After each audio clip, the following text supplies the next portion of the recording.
Kapan awal mula Kristen Protestan muncul?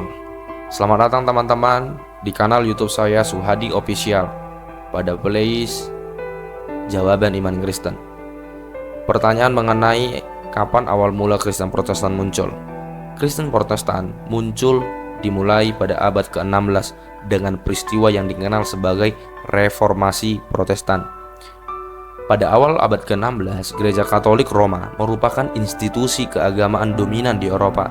Namun, banyak orang merasa tidak puas dengan berbagai praktek dan doktrin gereja, termasuk penjualan indulgensi, korupsi di kalangan klerus, dan berbagai penyimpangan lainnya. Mari kita teliti lebih lanjut. Apa itu indulgensi? Indulgensi adalah penghapusan hukuman atau siksa dosa yang sementara karena dosa-dosa yang telah mendapatkan ampunan. Doktrin indulgensi ini ada di dalam Gereja Katolik Roma, tetapi ini tidak ada di dalam Gereja Ortodoks Timur.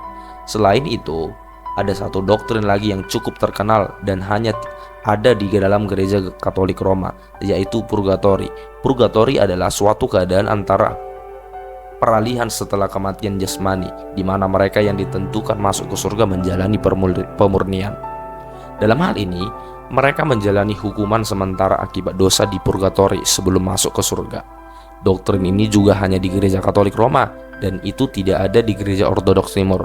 Pada tahun 382, Alkitab diterjemahkan ke dalam bahasa Latin yang pada waktu itu adalah bahasa yang digunakan oleh masyarakat Romawi Barat. Pada tahun 476, Romawi Barat dikalahkan oleh Odoacer, seorang yang berasal dari suku Barbar. Setelah jatuhnya Romawi Barat, Eropa masuk ke zaman kegelapan. Pada zaman itu, peradaban mengalami kemunduran, tidak ada aturan, semua orang berusaha menjadi raja, dan selalu terjadi perang antar suku. Kemudian, para raja berusaha mendapatkan pengesahan dari Gereja Katolik Roma. Bisa dikatakan, jika mendapatkan pengesahan dari Gereja Katolik Roma, seakan sudah direstui oleh Tuhan. Pada tahun 800, Paus Leo III memahkotai Raja Franka Charlemagne sebagai kaisar. Pada tahun 962, Paus John XII memahkotai Raja Jerman Otto I sebagai kaisar. Semenjak itu, berdirilah Kekaisaran Romawi Suci. Walaupun disebut Romawi, pada dasarnya kekaisaran ini tidak memiliki hubungan turunan dari kekaisaran Romawi sebelumnya. Bahkan bisa dikatakan kekaisaran ini sebenarnya adalah kekaisaran Jerman.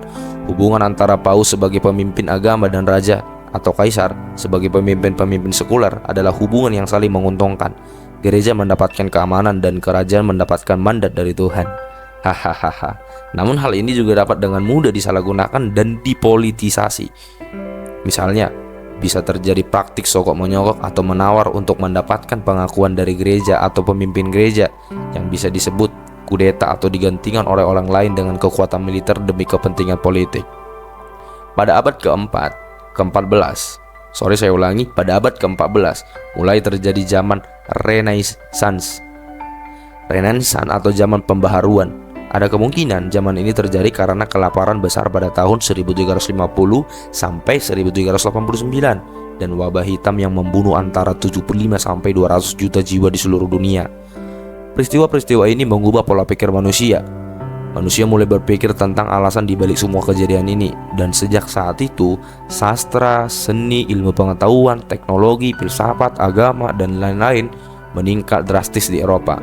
Pada abad ke-15, Alkitab masih berbahasa Latin dan disalin dengan tangan, sehingga Alkitab adalah barang langka yang hanya di tempat tertentu dan hanya dapat dibaca oleh orang-orang tertentu pada saat itu. Sedangkan masyarakat menggunakan bahasa Jerman dan bahasa-bahasa lainnya. Pada tahun 1453, mesin cetak pun baru diciptakan.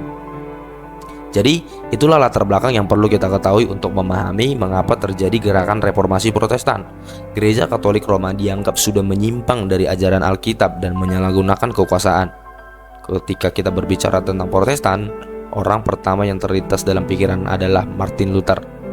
Namun sebenarnya, gerakan protes terhadap Gereja Katolik ini sudah dimulai oleh John Wycliffe pada abad yang ke-14. John Wycliffe adalah seorang pengajar di Universitas Oxford, Inggris, yang dikenal sebagai filsuf, teolog, pengkhotbah, dan penerjemah. Dia mengkritisi kekuasaan Paus yang terlalu besar dan kehidupan para biarawan yang korup. Dia mengajarkan bahwa orang Kristen seharusnya lebih mengandalkan Alkitab daripada pengajaran Paus atau pemuka agama. Dia menolak doktrin indulgensi, purgatori, berdoa melalui orang suci, dan lain sebagainya. Pada tahun 1377, Wycliffe mendapatkan surat kecaman dari Paus Gregory XI. Pada tahun 1378, Wycliffe dipanggil ke istana Lamben untuk disidang, dan dia menulis 33 kesimpulan bahasa Latin dan Inggris sebagai pembelaan. Sidang terhadap Wycliffe tidak dilanjutkan karena Paus Gregory XI meninggal. Namun setelah itu Wycliffe diasingkan. Wycliffe menerjemahkan Alkitab dari bahasa Latin ke bahasa Inggris pada tahun 1382, dan hal ini adalah pembuatan yang dilarang oleh Gereja Katolik Roma. Pada tahun 1384, Wycliffe meninggal. Pada tahun 1415, Wycliffe dinyatakan sebagai bidat pada konsili Gereja Katolik di Konstansi. Konsili itu memutuskan bahwa karya tulis Wycliffe harus dibakar dan mayatnya tidak boleh dibiarkan di dalam tanah. Pada tahun 1428, Paus Martin V memerintahkan agar kuburan Wycliffe digali. Mayatnya dibakar dan abunya dibuang ke sungai Swit. Para pengikut Wycliffe disebut Lollard, dan mereka dipersepsi sebagai bidat. Setelah John Wycliffe, muncul Jan Hus dari Ceko yang menulis tentang salah satu pintu gereja dan menyerukan gereja reformasi. Jan Hus dikutuk oleh konsili Gereja Katolik di Konstantinopel dan dikucilkan pada tahun 1400-an. Dia dibakar di tiang pada tanggal 6 Juli 1415 di kota Konstanze, Jerman. Pada tahun 1511, seorang frater bernama Johann Tessel diutus ke Jerman oleh Gereja Katolik Roma untuk menjual indulgensi demi mengumpulkan uang pembangunan Basilika Santo Petrus di Roma. Pada tahun 1517, Martin Luther menulis 95 tesis yang berisi keberatan atas indulgensi kepada Uskup Albrecht von Brandenburg dalam bahasa Latin. Ada yang mengatakan bahwa Martin Luther memaku 95 tesis ini di depan pintu gereja semua orang kudus di Wittenberg. Pada tesis ke-86, dia menulis mengapa Paus yang kekayaannya saat ini lebih besar daripada kekayaan Kristus yang terkaya membangun Basilika Santo Petrus dengan uang orang-orang percaya yang miskin dan bukan dengan uangnya sendiri. Martin Luther menyatakan dengan tegas bahwa indulgensi itu keliru dan palsu. Pada tahun 1518, teman-teman Luther menerjemahkan tesisnya ke dalam bahasa Jerman, lalu mencetak dan menyebarkannya. Karena pada saat itu, mesin cetak sudah diciptakan. Dalam waktu 2 minggu, salinan itu sudah tersebar ke seluruh Jerman, dan dalam waktu 2 bulan sudah tersebar ke seluruh Eropa. Sejak saat itu, Luther menjadi terkenal. Banyak orang mendengarkannya dari seluruh Eropa, dan dia berdebat dengan beberapa perwakilan Gereja Katolik Roma supaya dia mencabut karya tulisnya. Pada tahun 1519, Paus memberikan hak eksklusif kepada Paus untuk menafsirkan kitab suci, sehingga tidak ada Paus atau konsili gereja yang tidak dapat salah. Hal ini membuat Luther menjadi musuh banyak orang dalam organisasi Gereja Katolik. Pada tahun 1520, Paus Leo X membuat surat resmi bahwa Luther akan dikeluarkan dari gereja jika tidak menarik kembali tulisan-tulisannya dalam waktu 60 hari. Dan surat ini diumumkan di berbagai kota. Namun, Martin Luther bukan hanya menolak permintaan Paus Leo X, dia juga membakar surat itu di depan publik di Wittenberg. Pada tahun 1521, Martin Luther dikeluarkan dari gereja oleh Paus Leo X.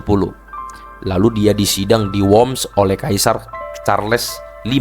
Di situ dia diperhadapkan dengan buku-buku karya tulisnya, ditanya apakah itu karyanya dan diperintahkan untuk membatalkannya. Keesokan harinya dia memberi jawaban seperti ini: kecuali saya diyakinkan dengan kesaksian dari kitab suci atau dengan alasan yang jelas, sebab saya tidak percaya kepada paus ataupun konsili-konsili saja, karena diketahui bahwa mereka kerap keliru dan saling bertentangan. Saya terikat dengan kitab suci yang saya kutip dan nurani saya ditawan dengan perkataan Tuhan. Saya tidak dapat dan tidak akan menarik kembali apapun, karena tidaklah tentram ataupun benar melawan nurani. Semoga Tuhan menolong saya. Haha. Begitulah perkataan Martin Luther. 5 hari setelah itu, Luther dinyatakan sebagai bidat, sesat, dan pelanggar hukum. Siapapun yang memberi makanan atau perlindungan kepada Luther dianggap melakukan kejahatan, dan siapapun yang membunuh Luther dia tidak akan dihukum. Kemudian Luther diculik oleh temannya dan disembunyikan di Kastil Wörth. Jadi awal mula kekristenan Protestan, begitulah sejarahnya. Itulah penjelasan dari saya. Tuhan Yesus memberkati.